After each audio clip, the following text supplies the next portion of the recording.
Good morning, Grace, patrons, staff, and students. We're excited to welcome you back. Wish you a happy new year. Glad to have the students and staff back and get things rolling again. Just a couple things in regard to coming back. Christmas break is our largest break of the year.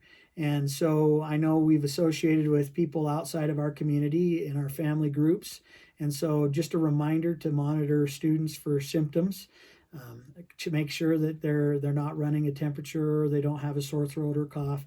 And if your students are sick, please keep them home. One of the things that we've noticed since we've come back is that students do better when they're in school.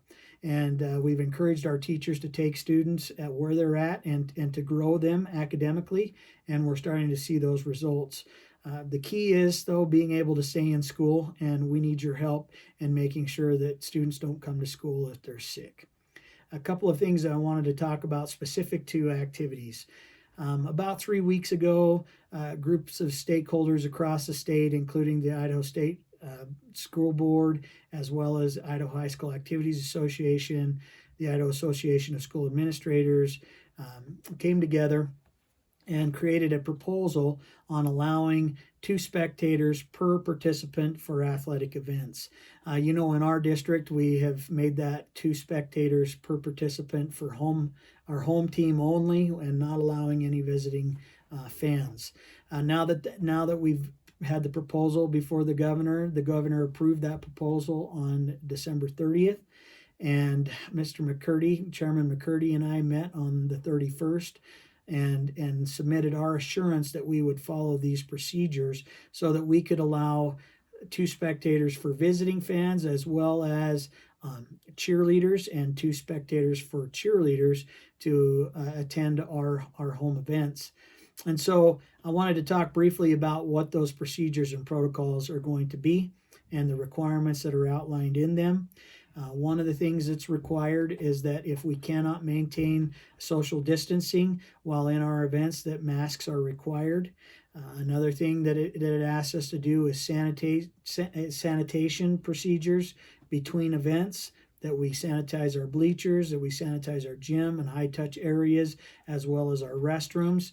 We have a plan in place to do that. We purchased an electrostatic sprayer, which uses a chlorine compound to disinfect. And so we'll be training our people on how to implement those procedures. We will require that our gyms be cleared.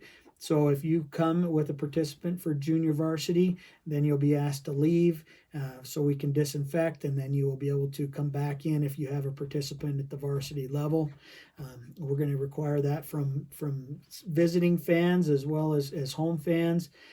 We need to follow these procedures because we feel like the governor has been generous to us. I mean, there's been a lot of feedback, we know, to him and through our office about parents needing to be there to support and to protect and watch their kids participate.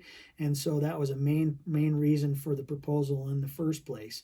One of the things that we do need to ensure is that we follow these, because as the IHSAA is involved and the State Board of Education is involved, there'll be consequences for noncompliance.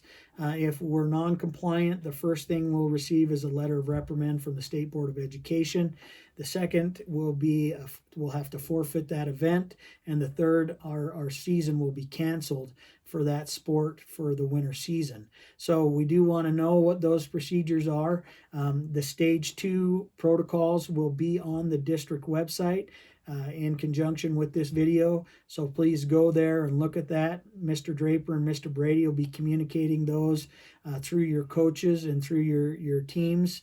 And so be mindful that as we move forward, we feel fortunate that the governor has allowed us to approach activities this way, but we do need to make sure that we're compliant. Again, we're going through difficult times, unprecedented times, and so things change as we go. So we appreciate your continued support. If you have any further questions, don't hesitate to call the district office. We'd be happy to answer those for you. But excited to have our students back after the break and our staff, but also excited that our students are going to be able to continue to participate in winter sports and that parents are going to be allowed to go to away events as well as come to our home events. So again, if you have any questions, please don't hesitate to contact us. Thank you.